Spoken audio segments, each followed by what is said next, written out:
Good morning. Happy Saturday. Today, I'm going to be sharing with you part 4 of the 10 core tenets of a profitable practice.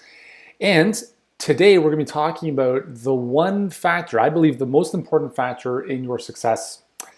Well, to be honest with you, there's many factors, right? We can talk about persistence, consistency, desire, all that kind of stuff. And those are all very applicable. But I want to talk about the one thing I've seen consistently that forces most practitioners and most health experts to have a job as opposed to a business.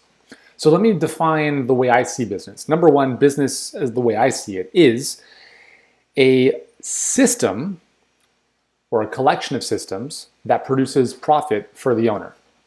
Okay, that's probably the most capitalistic definition we can think of. I like to add in that also does good for its customers, patients, or clients, right? So it's a collection of systems. And what that means is that when we're talking about this fourth core tenet today, the fourth core tenet of a profitable practice is that your success is determined by your systems. Okay, so your success is determined by your systems. So let's look at a couple examples of what we typically see in the world of health practices. So it doesn't matter if you are a PT, chiro, ND, MD, the scenarios are very similar. So you typically are going to, well, one of the biggest things people come to us for is because they need more patients, right? So we ask them, well, how do you get patients right now? And the typical answer is WOM, word of mouth. So think about word of mouth for a second. Is that something that is a predictable, controllable system?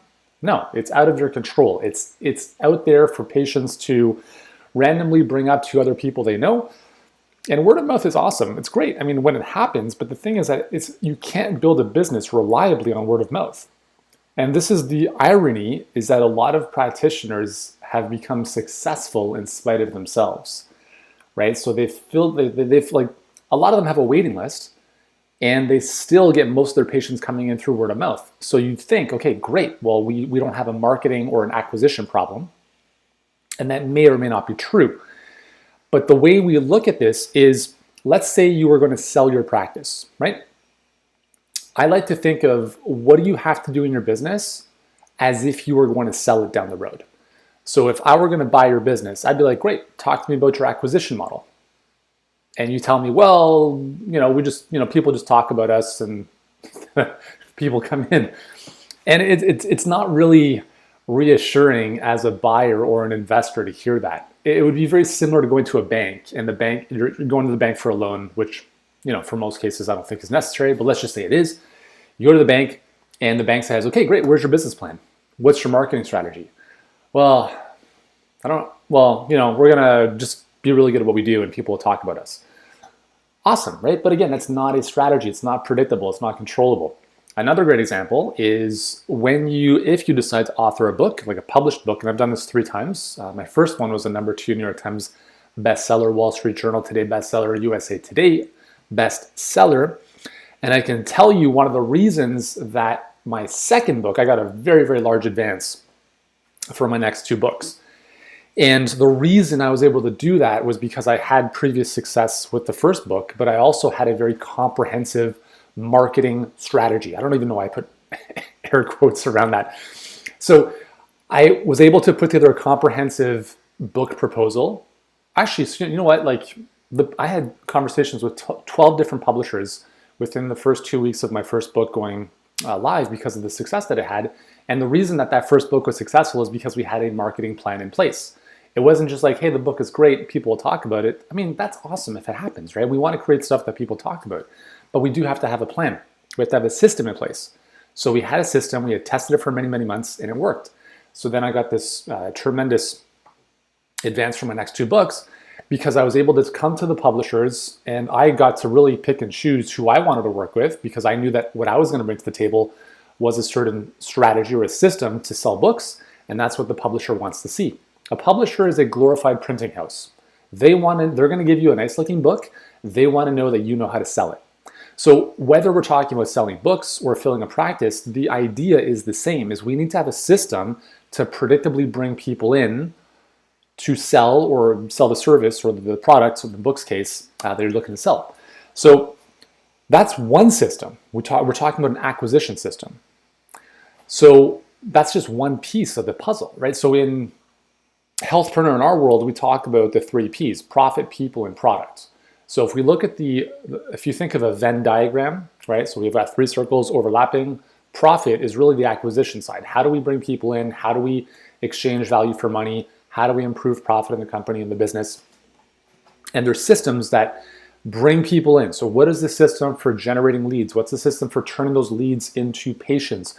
What is the system for nurturing those leads so that when they're ready, they're more likely to choose you, right? So all of these require systems that can be literally mapped out, processed out. And if someone were to come into your company, or you were to hand this one specific area over to someone else, they would know what to do, right? Now, there's also systems for the people side of things, right? Do you have a system for hiring? Do you have a system for onboarding? Do you have a system for training people? Do you have a system for managing and leading a team? As opposed to just like randomly, hey, we'll have a stand-up meeting once in a while, or we'll post an ad in the paper for a new hire, and maybe like it's just there's no rhyme or reason. And I'm not saying this I'm not blaming anyone here. The reason that we exist as a company is because these are the solutions we provide to our clients. So when we look at the people side of things, if you really want to grow your practice, it's going to come down to the people, not just your clients, but also your team. And listen, like I don't enjoy managing people. Don't get me wrong, and I don't think most practitioners do either. But what I've recognized is that the bigger the dream, the greater the team. And I'm not saying you have to have 100 people on your staff. I'm saying you have to have the right people on your staff. You want like fighter jets, A players, right? The A team. We're thinking about Mr. T back in the day. And there's very specific ways of finding, recruiting, training, onboarding those people. And if you have that type of system, then it just makes your business a whole lot easier, because what happens is if you don't have a system, then you are the one who's most likely doing most of the work. And that becomes an issue, because if you, for instance, want to take a week off because you've been working pretty hard, then how is the clinic supposed to run? Like, how is the business supposed to operate if everything that you know hasn't been systemized or processized, if that's even a word, for other people or technologies to deploy on your behalf? And then the third conglomeration or collection of systems is going to be the product. So the product is what we talk about is really the delivery of patient care, right? Whether that's coaching, hands-on treatments, however you want to define it. How do you, and this is something I've spent a lot of time, this is probably one of the areas that I spend the most amount of time working on with I don't know, whatever. I spend a lot of time on this. The reason that Healthpreneur, we have been able to help thousands of clients over the past couple of years, and at any given moment, we're working with hundreds of clients at the same time, yet my time involvement on a weekly basis is only a few hours. How's that possible? Well, the reason it's possible is that I've put together systems that now allow us to have an amazing coaching team to deliver in different areas of expertise that now don't have to rely on me for everything. So for instance, if we're running a group call, well, how do we run a group call? Well, here is the framework. Here's the system for doing that. If that's a group visit in person, there's a system for doing that as well. So these systems are really important, because what the system does is it makes you replaceable. I want you to write that down. What a system is going to do is the system is going to make you replaceable. And if you don't feel that you are replaceable, then you will always be the cog in your business's wheel. You need to make yourself you have to make yourself replaceable. You have to make yourself redundant. On an airplane, there's usually 2-3 systems of redundancy, right? So typically there's a hydraulic system, there's an electrical system, there could even be a fly-by-wire system depending on the age of the plane. So if one of those systems fails, you know what? It's not a big deal, right? Because the plane has 2 more redundancies to continue flying. It's the same way they developed the engines, right? So if one of the engines fails, the plane can still fly pretty much on one engine. And that's what you want to think of in your business is, what if one of your engines goes out? Can your business still survive? What if you're sick for a week? What if you're away for a week, right? And if you have these systems in place, and these systems can revolve around technologies, processes, people, now you can really start to remove yourself from all the in the business stuff and create true freedom in your life. Because if you don't have a system, then you have a job, right? If you don't have a collection of systems, you have a job. Does that make sense? So anyways, hopefully this makes sense, guys. And if you're watching the replay, give it a thumbs up if you've enjoyed this. Or if you're watching this live, give it a thumbs up. Let me know your thoughts on this. And listen, if you need help with your systems in your business, well, this is, I think, part of our magic, right? We have two ways that we help our clients. One is really on the acquisition side, so bringing patients in. And then the second way is once your practice is full, whether that's virtual or brick and mortar, how do you scale? How do you increase capacity? How do you deliver and help more people without burning yourself out and working more in the process, right? And this is what we do. This is what we help our clients with all the time. And I'll finish with one last little story. So we have one of our mastermind clients. They're doing more than $1 million a month right now in the Hashimoto space, and we're running an ad because they've given us permission to use their case study, their information. And we've toned the ad down, and it talks about how they made $300,000 a month in March, which is true.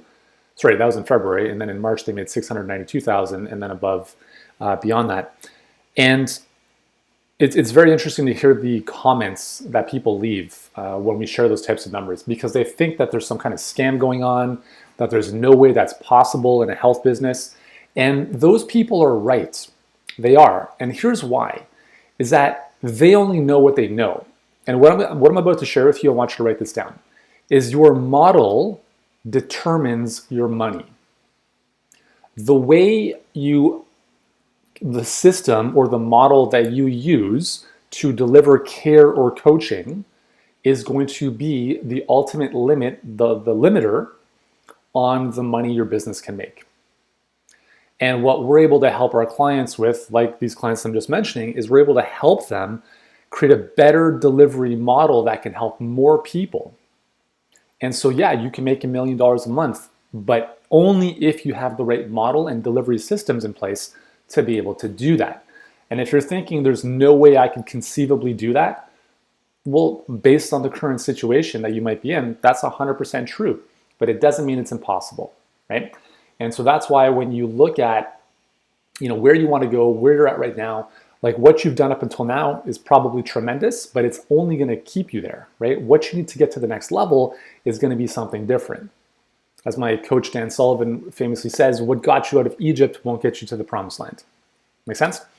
Anyways, if you'd like help with your systems, if you'd like better systems to bring patients in and obviously deliver to more patients at the same time without burning out, then we'd be delighted to help you. If you're a practice owner, if you've been in business for a while, if you're amazing at what you do, but you just need help with those things that I just mentioned, go to workwithyuri.com. That's workwithyuri.com.